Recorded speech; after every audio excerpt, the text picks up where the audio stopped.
Unha nena de 4 anos tivo que ser rescatada polos bombeiros a última hora da tarde de onte no Parque de Avesadas, en Ribeira, despois de que lle quedase atrapado o xeonllo nun dos xogos. O suceso levantou unha gran alarma.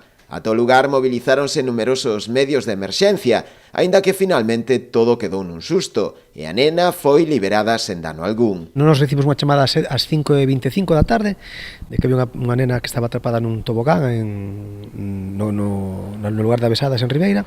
Desplazouse unha actuación de bombeiros ao sitio. Cando chegamos nós estaba xa actuando o GAEN, estaba a Policía Local e a Policía Nacional.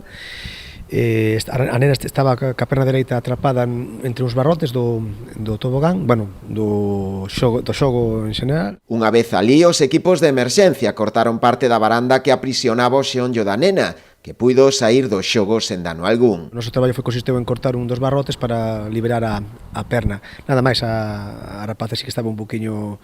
era unha rapaza pequena, un poquinho nerviosa, intentamos calmala, xogar un pouco con ela, mentras o resto dos compañeros facían o traballo.